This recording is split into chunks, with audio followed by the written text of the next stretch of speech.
This free step-by-step video comes to you directly from Haynes. You can complete more than 200 jobs on this vehicle when you purchase the complete Haynes online manual at haynes.com. Place chocks each side of the front wheels. Using the special anti-theft wheel bolt adapter where necessary, slacken each of the wheel nuts half a turn.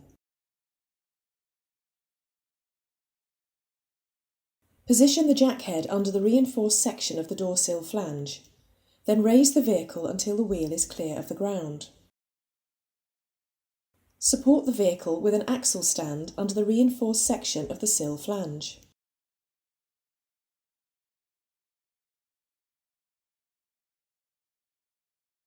Fully unscrew the wheel nuts and remove the wheel.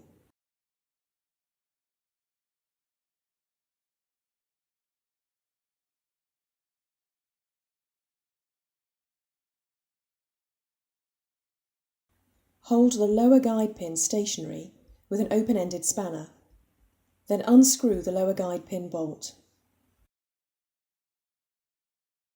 Unscrew the upper guide pin bolt in the same manner, noting that the bolt cannot be removed at this stage.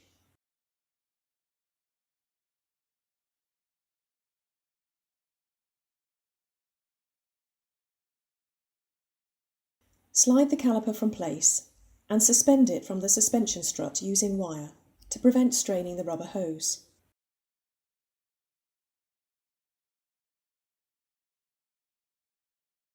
Prise the brake pads from the mounting bracket, then remove the lower and upper guide plates.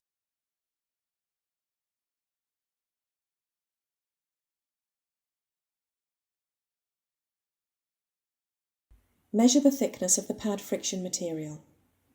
If any pad is worn down to 1.5 mm or less, all 4 rear brake pads must be renewed. Clean the mounting bracket and caliper with a brush and brake cleaner.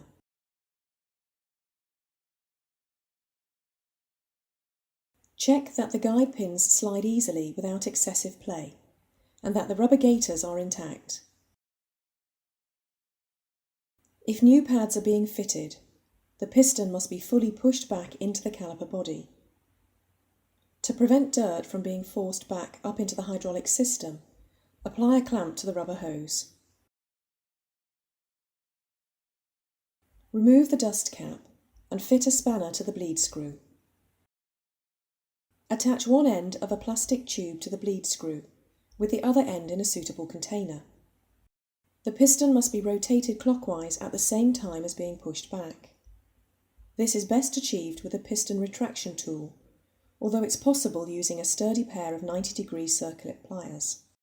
Open the bleed screw 45 degrees and push the piston back, rotating it clockwise at the same time. The displaced fluid will flow into the container. As the piston comes to a stop, close the bleed screw. Remove the retraction tool. Disconnect the plastic tube, remove the spanner and refit the dust cap. Don't forget to remove the hose clamp.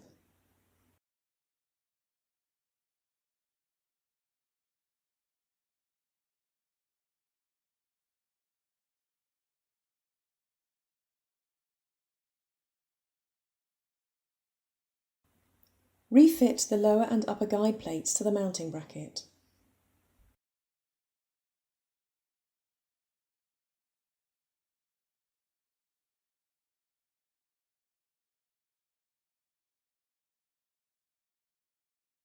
Apply a little high-temperature grease to the bracket contact points on the pad backing plates. Take care not to get any grease on the friction material. Slide the inner brake pad into place, ensuring the friction material is against the disc face. Apply a little grease to the backing plate on the outer brake pad and slide it into place in the mounting bracket.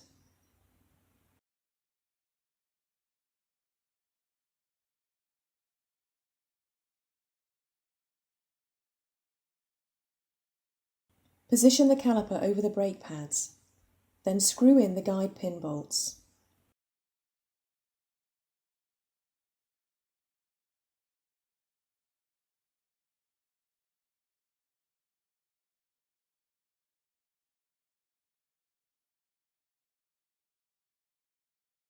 Tighten the guide pin bolts to the specified torque. Repeatedly depress the brake pedal to bring the pads into full contact with the disc. Repeat this procedure on the remaining rear brake. Locate the wheel over the hub studs, then refit and lightly tighten the wheel nuts.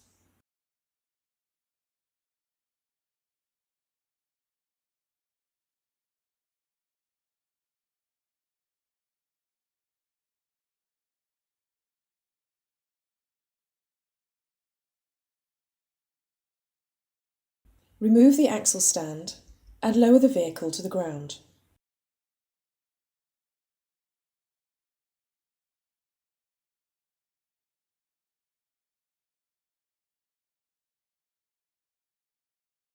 Tighten the wheel nuts to the specified torque.